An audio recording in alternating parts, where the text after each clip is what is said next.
Okay. So we're both on. We're both ready. We're both beautified, even though no one can see our faces. And yeah, actually, I can extend this a little bit so it doesn't feel so weird.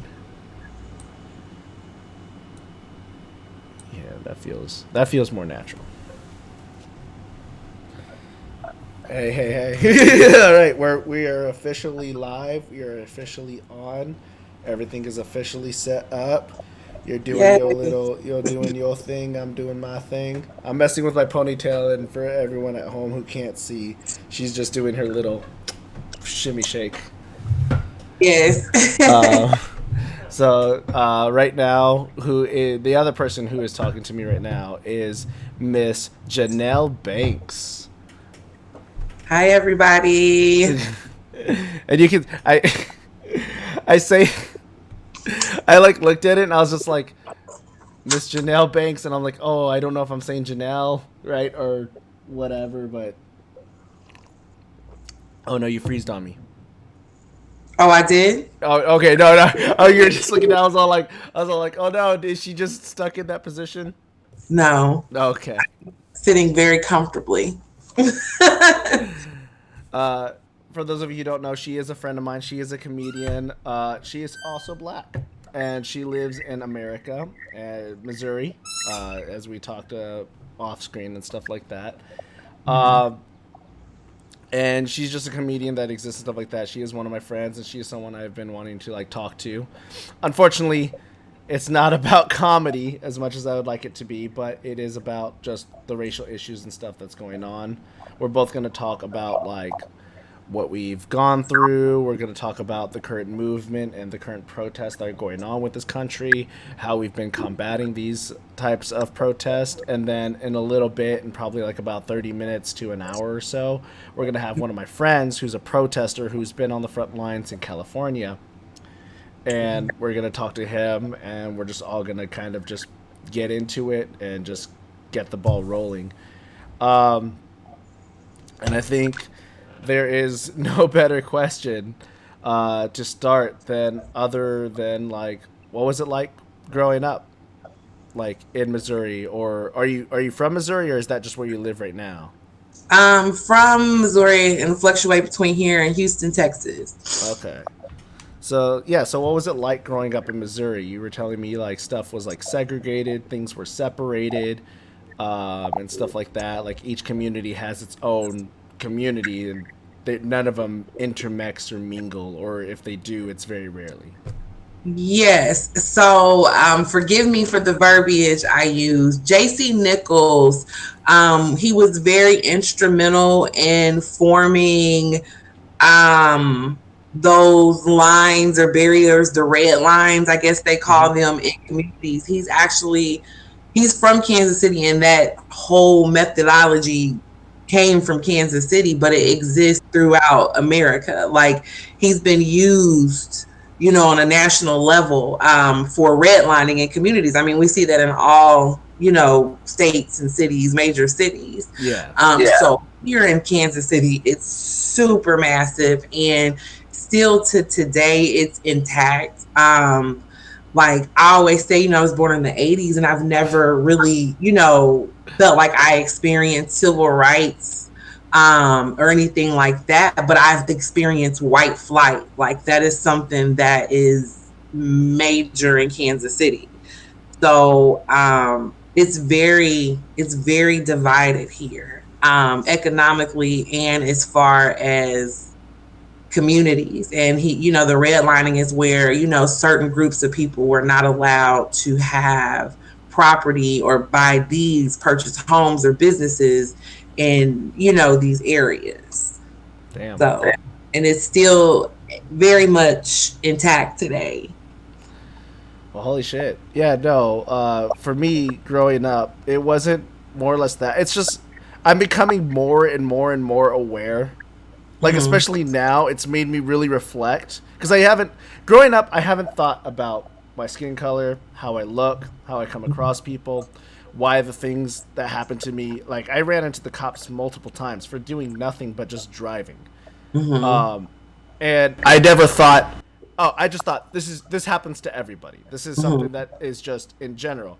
But I never took the words that people told me as anything but that is just how the world works. And Right. now, like, especially now, like, I've been thinking about it every now and then, but like, especially right now, especially like me talking to everyone and me engaging and really hearing other people's stories and really like just being aware of like my life and everything that's helping on, it's really starting to click. Like, there's one story where I was 10 years old, right? Mhm. I was darker, by the way. Like, I used to live in California. I split my time between here and Texas, between San Diego and San Antonio, and um, I was I was like always out in the sun, always out on the beach, always out in the park. So my skin was just a little bit like really dark tan. Whereas now it's more like just that like regular tan because I'm Mhm. inside all every single fucking day. The sun don't touch me. Um, but no, but like, so I was in a what in the east side of San Diego, and it was, it was the ghetto neighborhood. Although to me, it didn't really look that ghetto, but Mhm. but it was the gangster side. It's where all the like City Heights and Alamo and no and Home Avenue and stuff like that. It was where all the thugs lived.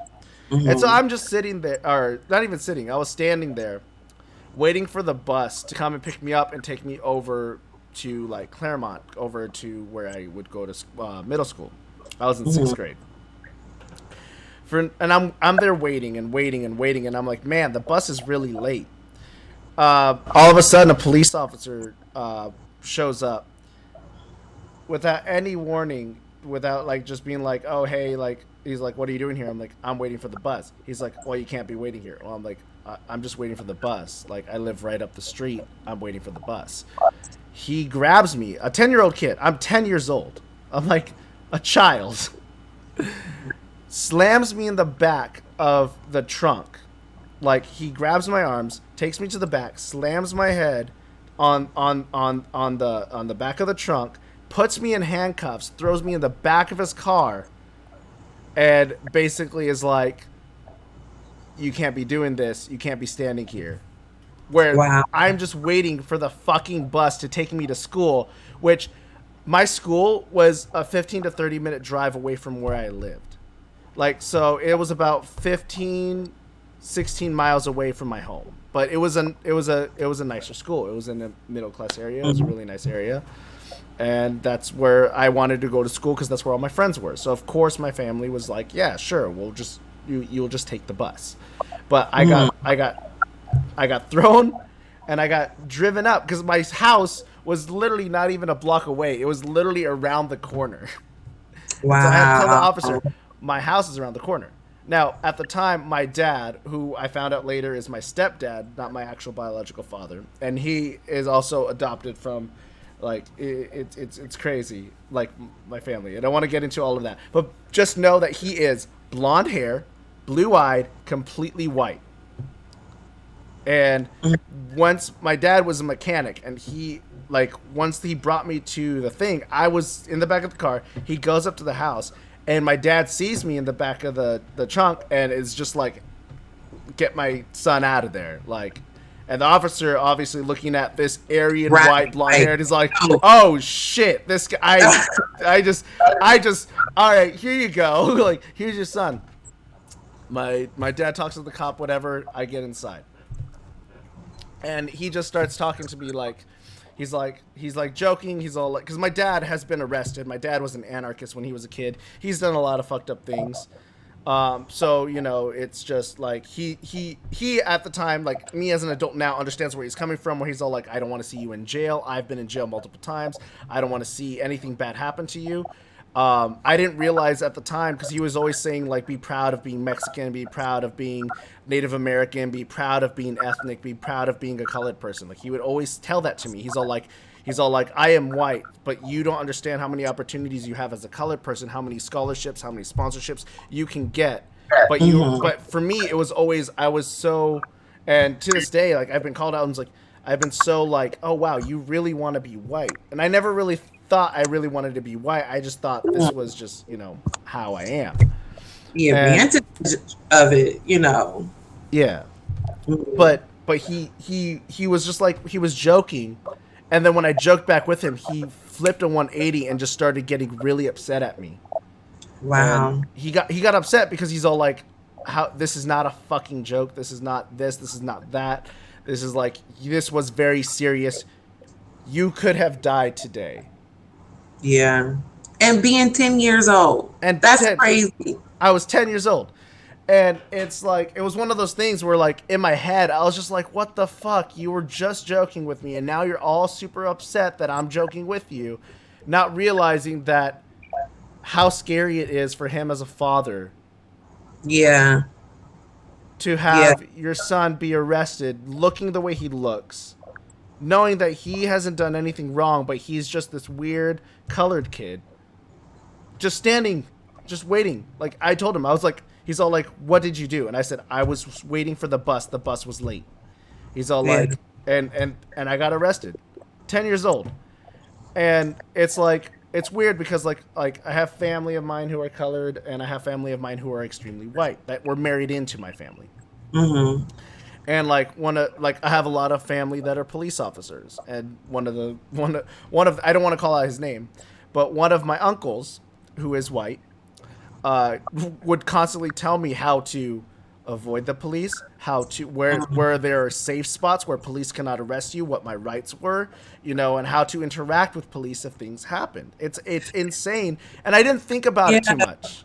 I That's don't. crazy that you have to instill that in a child, because I mean, even me growing up black, I remember still the police being protection. Like as a kid, I remember them passing out baseball cards that came with bubble gum when they came through neighborhoods, Hmm. not realizing now as I got older that that was just pretty much racial profiling, Hmm. pretty much, canvassing neighborhoods and just trying to, I don't know, it's weird looking back on it now, but some of the interactions that I saw, and also just a transparent moment.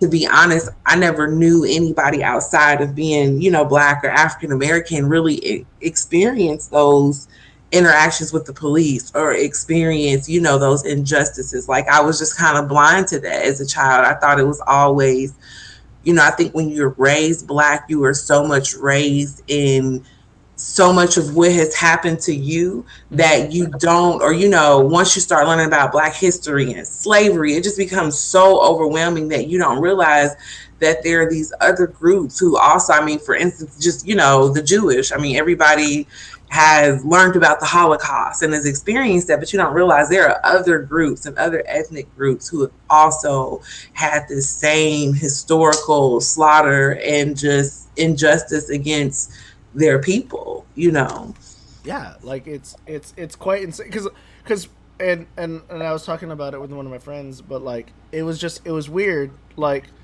how much I'm thinking about this and how much I thought this was just normal. Like, I Mm-hmm. didn't, like, how much when you grow up experiencing these things, being told these things, you think my family's just trying to be, they're being really overprotective of me because they're my family. They're, you know, these things happen to you, but they happen to everybody. You don't. I never once thought about the color of my skin, the way I look, the way I act. I never once thought about that. I just thought this was because when you grow up, you don't. Of course, you think it's normal. Like, when you haven't been like shown at, you don't live other people's lives. So when you grow up a certain way, you think this is how society works. This is how, like, this all works. This is how everyone is treated. You don't think Mm-hmm. about how you are treated versus someone else until you get older, until you learn about slavery, until you learn about the things, until you say something, do something that goes against what other people say or do. And then you start to get other world perspectives, then you start having conversations, and then you get this miscommunication on all sides where they're like, well, this is what I've gone through. I can't believe you've gone through that because this is my life. Mm-hmm. Yeah, yeah. And that, I think, one of the things that kind of stresses me out, like about, like, for instance, just the protest too, is it's like a tit for a tat, or my struggle is bigger than your struggle. it's just always a division in some sense, you know. Like I just, for instance, saw on Facebook today that people are complaining, you know, y'all are so, you know, what about black crimes on black crimes, you know?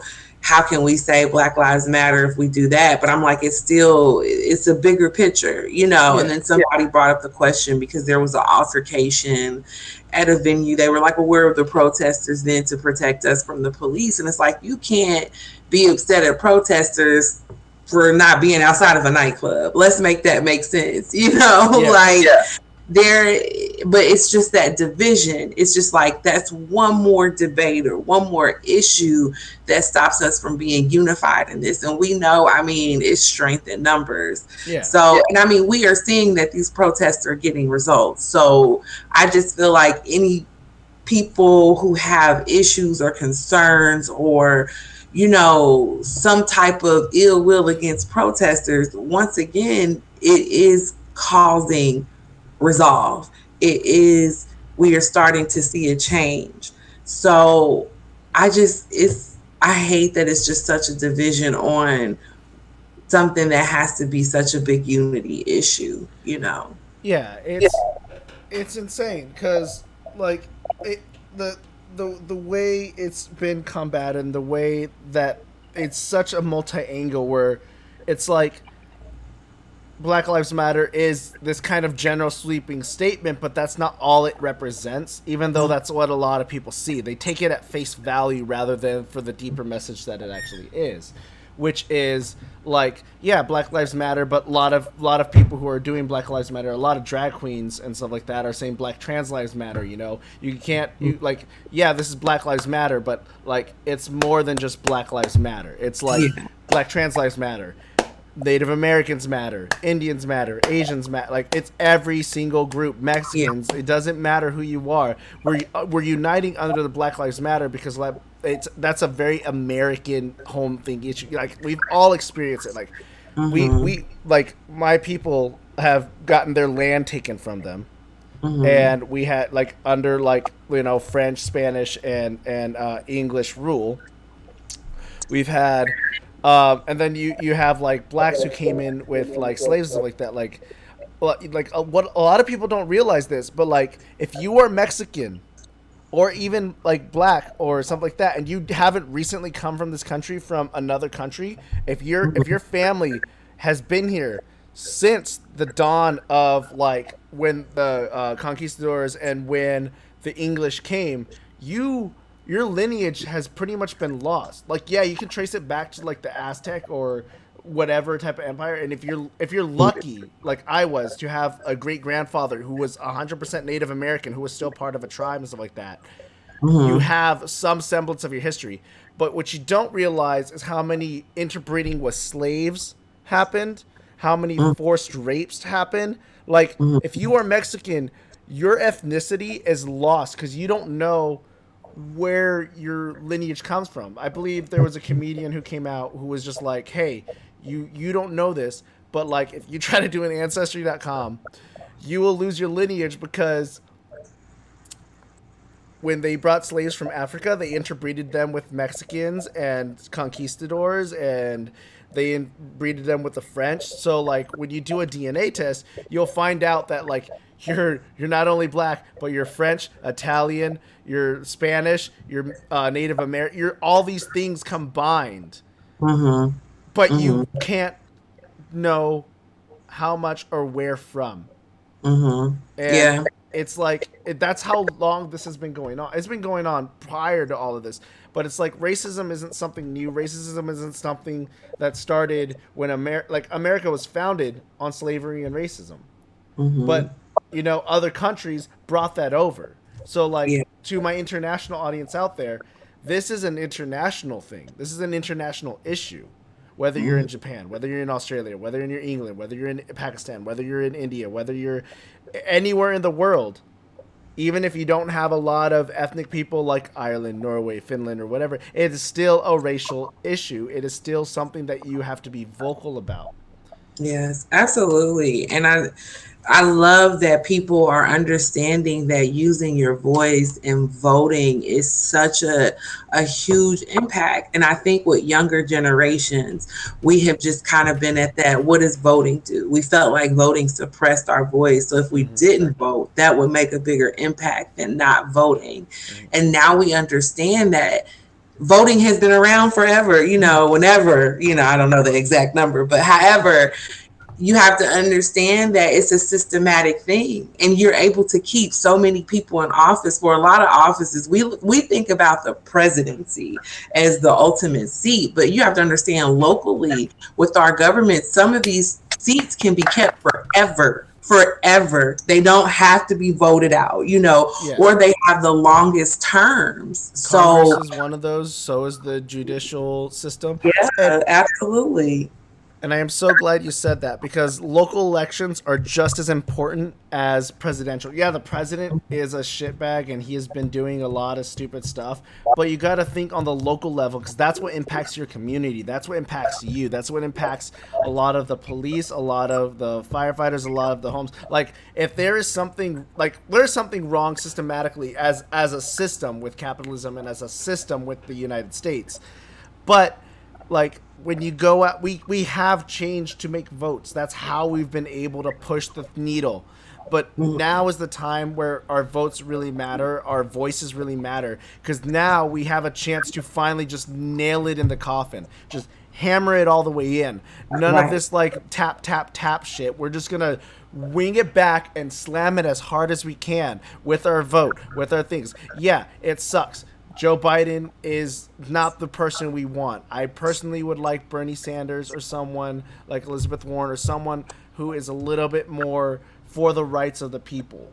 But like think about it in the long term. We get Trump out of office, we sure get Biden in, but we'll just get Biden right out and we'll go someone at like AOC is a perfect representation of what we need right now. She my girl. She's the one who I would advocate and rather die for because she is part of the like she came out of the Bernie movement. That's what got her into the presidency. She made her voice heard. She's come out with really new and innovative and young ideas that are really revolutionary right now. And it's one of those things where it's like to do that to make our votes really matter, we have to put people in our local office. We have to start paying attention to our Hmm. not only our state but our city and our Hmm. local county. Like that's a minute detail. City and locality. They're literally those people have been in office for years. And what's crazy is they then groom another generation of politicians to replace that same ideology and mindset. And I mean, you can see that structure within police officers. It's clear and evident. Think of if we can see that corruption and that education and just that grooming process within those small entities of police. Think how it is on a local scale and as a government entity. Think of how long these people have been in office and able to spread that rhetoric that this is how we need to go about handling things. Mm-hmm. These are the people that we need to have in control, and this is the way they need to proceed. um, I mean, it's obvious when we militarize our police for protests. That's just one of those things where you can see on a local level it was okay. And I see a lot of mayors and things speaking out, but then you still have police chiefs who have been there forever who are okay with this type of behavior. Yeah, and it's that's exactly right. We have to like, and it's very sad too when we have police that have been militarized. We have over like $400 per police officer, where we can't even spare $13 on PPE for our Oh hospitals and my our nurses God. per like. It's It's insane how much money we invest into the police force to beat up other people and or to stop rendering aid, to stop doing what they were actually what they have sworn in to do is to protect and to serve. Protect and serve does not mean to bully and to dictate. It also means to be an ally, to also assist and to also render aid, and they have refused to do that, and that is the scary point of all of this. Like it just, when will it stop? It doesn't make sense that we are now practicing military techniques that are not recommended on citizens who are literally outside. Like, this is my thing. I've been frustrated with people been protesting it. I'm like, why y'all out here just damn near butt naked? But I understand because of the heat and things, and you're out there for a multitude of hours. You Damn cannot right. have all these layers of clothes on. Yeah. But it's just like, I hate the fact that the police, you're being brutal against people in t-shirts and tennis shoes, and you have gear on. You have like, to me, I don't condone screaming at the police that you are a pussy, but you are a pussy when that is like, I don't recommend going up to a police officer saying you a pussy, but I'm gonna say it right here from the comfort of my home. it's, I mean, but that is just, but Yeah. come on now. I mean, when you, I don't care who you are. If you went to school and was taught how to read in America, you understand what bigger versus smaller is, what harder versus softer is, Yeah. and for me to see somebody in a t-shirt and a bandana and some sneakers, and you literally have on tactical style gear with a shield, with a gun, with the taser, with pepper spray, It, with the tank behind you, it's like, come on, bruh. and it's weird because it's those. I feel like it's always those people who are like, I can take anyone on. I'm a man, and these snowflakes. And I'm like, yeah, but the people you're calling snowflakes are out here in t-shirts and tennis shoes, nothing on them, and yet you coming out full tactical gear and takes and stuff like that. Like, who's the real snowflake here? Who's really, like, if you're so brave and so strong and so this and that, and you can like fucking fight it, why do you need all that shit then? You know? It just, it's sad, and I feel like as much as we see a shift and a change, we still see these cases where it's just pure fuckery, like the Yeah. case in Buffalo where this guy's clearly old. I guess he's 75 years old. They Yeah, put him 75 years old. down. They pushed the story and the narrative that this was an accident. And I'm like, okay, so say the video didn't surface. Say it was an accident. The only reason why I think those officers were reprimanded because there was a video, of course. But secondly, even if it was quote unquote an accident, you didn't render aid to this man. You literally walked on and just kept pushing forward. I And have I'm just, so I want to break down that video actually, because there's multiple things going on here. And yeah, if there wasn't a video, this would be thrown out. One, they say he tripped over a rock. There was no rock to be seen. He was on thing. Two, the video clearly shows the guy pushing him. with the Second, shield, with the shield. second, there's one of the, like, so a lot of people are like, well, where the, like, there's no bad blah, blah, blah. There was only one good cop, and that good cop abandoned his good copness. He initially, after seeing he was bleeding and that, one of the cops went down to try and do aid and be like, hey, I need you. And two other cops, I think it was two other cops, it was either one or two other cops, pick him up and say, no, leave him there. So you have one cop trying to help out and see that this guy has been pushed down, and then the other cops are like, no, fucking keep going, let this guy die on, like what the double fuck, and then you have other cops who are like pushing and pushing cameramen, pushing people, and being like, get the fuck out of here, there's nothing to see. And it's like, no, there is something to see, and you guys are trying to hide it. And second, along with that video, one, he was white. So this is not just a black issue. Police officers now bullying They're white people. bullied. They're bullying everybody. If you're Bullied. not on their side, they're gonna bully you.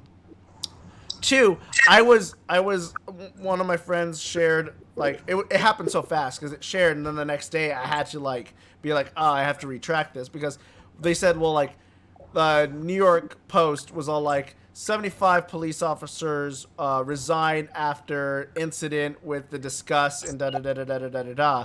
And I was like, oh wow, I'm glad that these 75 police officers just said, fuck this, this is too much, this is They gross. freaking resigned because they were held accountable. Yeah. Well, no. So here's what happened. Here's like the full story though, because this is what the New York Post didn't like share, or what I had to do research and find out later, was they resigned because the two police officers got suspended without pay.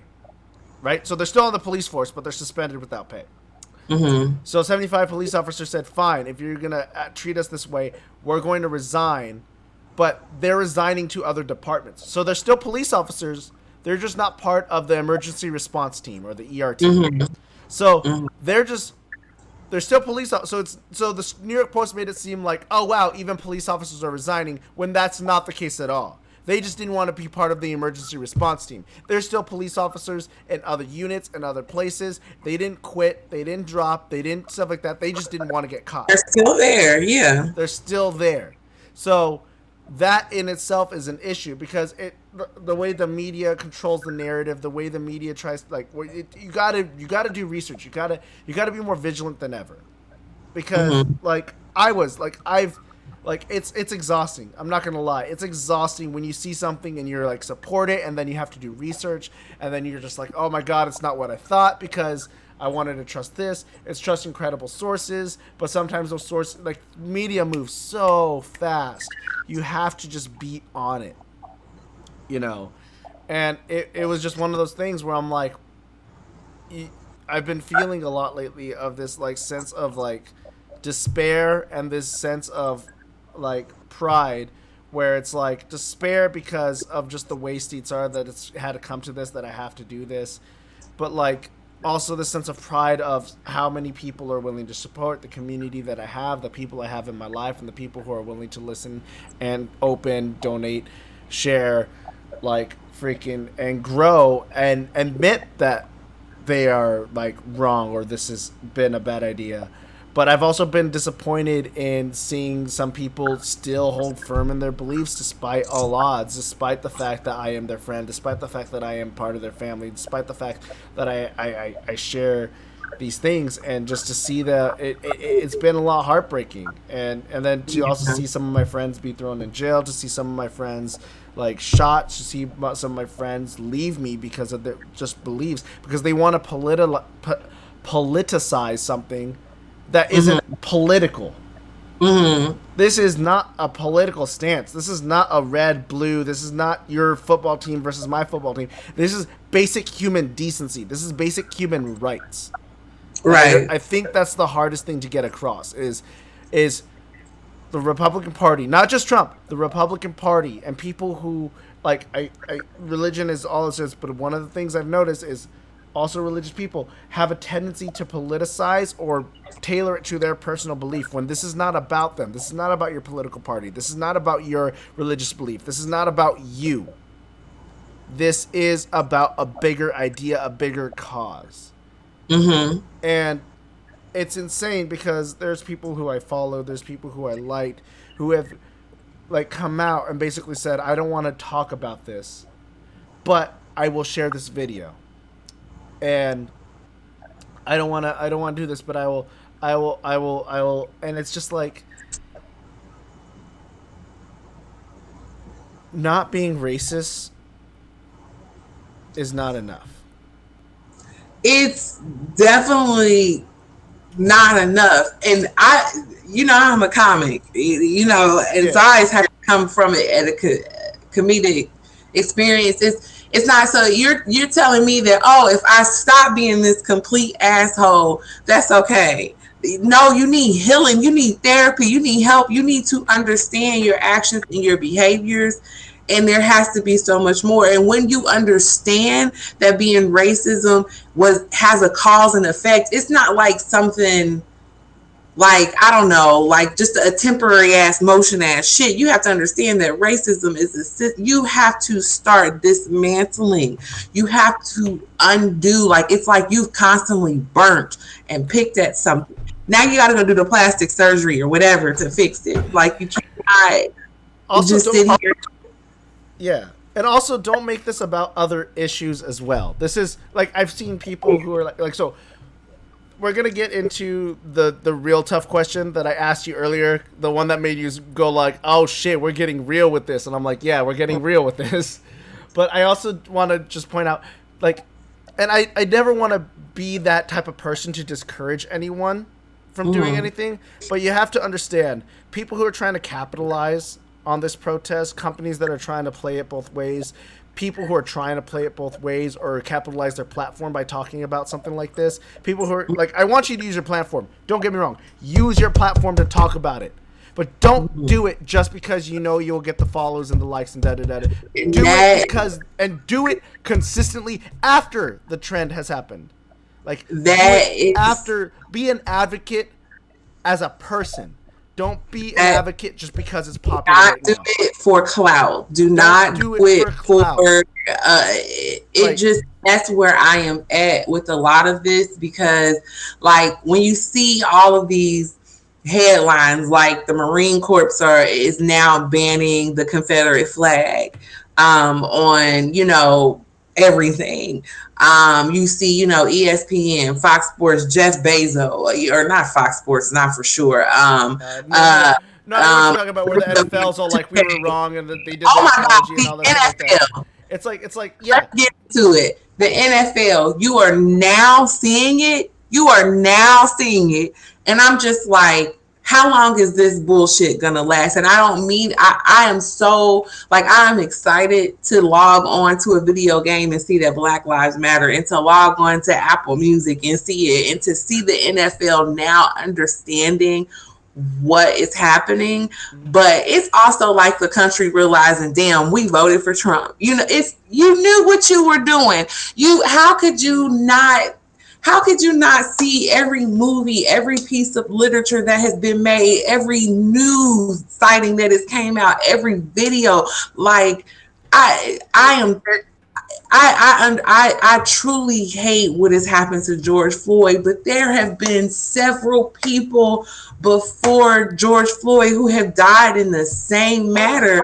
There's And when I'm have y'all not seen it? I mean, I got one of my songs right now that I'm working on, and one of the lyrics on them is literally, George Floyd is just the one of many of a. It's like, fuck. Now I'm trying to remember it myself. But it was like, George Floyd is just one of many in a long history of suppression and oppression. And I mean, it's like one of the biggest cases that will always make me break down is Tamir Rice. Tamir Rice was 12 years old playing with a toy gun. yeah, and he was just in a park. They called. They even said it was a toy gun. Not 2 seconds in, and he gets shot down. You know, there are. It's just it's like you got to remember all their names, but there are so fucking many that you would have to name every single black life. Not even just every single black life. They're showing it's every single black life, Mexican life, every single ethnic life that has been shot, killed, Exactly. brutally beaten up, thrown down. To remember every single one of these, you would have to clear your whole entire brain of And everything then that you know just to remember their fucking names. That's and how it's not, many it's been. and let's not even add into the people who have barely survived Yeah. or have survived being shot and being detained and being brutally beaten and Adam. being Yeah. I mean, okay, so Khalif, Rod, the guy that went to prison. Mhm. When this, and it wasn't even prison. That's what for the longest I thought that. Oh my God, what is the jail in Rikers in New Rikers. York? I thought for the longest it was actual prison. It's just a holding. It's like a temporary cell. It's just a Mm-hmm. jail, Yeah. city jail. Yeah. And to see the devastation that happens to people in these facilities and it's horrible. And this guy went through this for 3 years, was in isolation and all of this for 3 years for something he clearly did not do. Mm-hmm. And something that was just so, it was just like, what? It was just so stupid and so minute and went through this just to have to take his own life after he got out of jail, after he graduated from college and excelled. But that's how bad being institutionalized and being beat every day and being isolated and it's the worst thing you can do to someone. So it's just like people have to understand, okay, so you may not see a thousand Alton Sterlings and George Floyd and Eric Garner cases, but think about what goes on inside of jails and prisons and all of these places that people are wrongfully put in. They're beat to be put in. Mm-hmm. Then you have people who are in jail who just cannot make bond for the stupidest things. I mean, And it's, I just need people to understand that there's such a bigger picture. And you saying Black Lives Matter in 2020 on your video game, or now saying that you understand why one single man took a knee to a song that you edited about killing people, the same people that you're upset that is protesting, that it, oh, now we get it in 2020. In 2020. yeah, and that's the No. thing. I'm gonna do two more questions, and then I'm gonna bring my friend on, and then we're just gonna go, and we're just gonna go at it. Okay. Um, we'll all like jump in on the conversation, but I want to one talk about yeah, it's like it's more than I think one of the best things that I've heard is like, oh, so you posted a little black picture and said Black Lives Matter. You ain't doing shit. Donate, learn, protest, sign petitions. Like do something. And the other thing is like I'd never want to discourage anyone. Like I understand. Like, but some people are treating these protests as like a way of attention, as a way of having fun. It's not a party. This is not fun. I like. Don't get me wrong. I love talking to my friends. I love talking about these issues because they are very impactful for me. But I don't want to talk about like. I want to talk about these issues, but I don't want this to be my life. Like Yeah. I laugh, I joke, I smile, I doves like that because I need to remind myself that you got to be happy. But being happy is not the same as this being fun.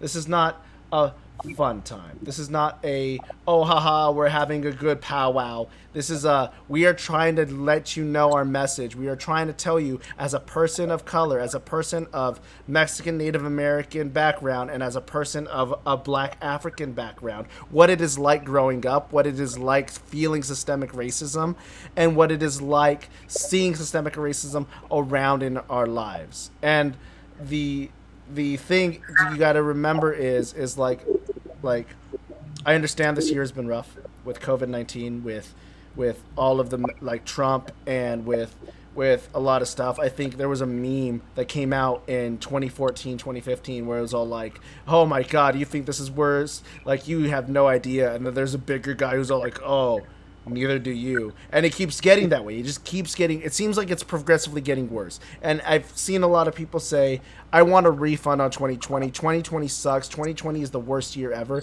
And to that, I say this. It is not the worst year ever. It is the most important year ever.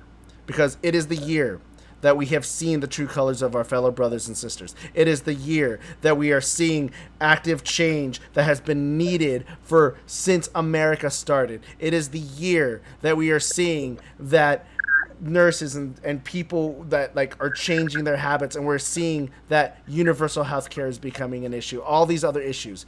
And it's a very important year because I feel like this is the year. 2020 is not the worst year. 2020 is not a refund we need.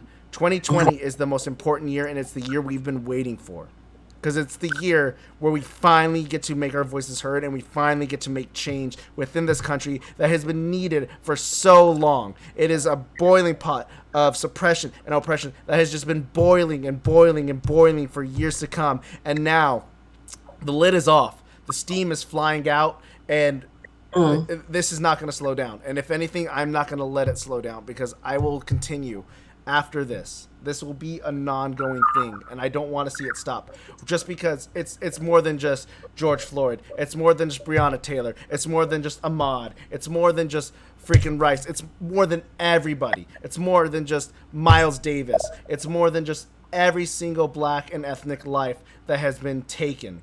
It's more than that. It is a systemic issue, and we cannot stress that enough. It is a systemic. It is the system. Mm-hmm. It is the system that needs to be changed, and it is the system that we need to change right now. Right now, during election year. Right now, during this time where COVID is down because of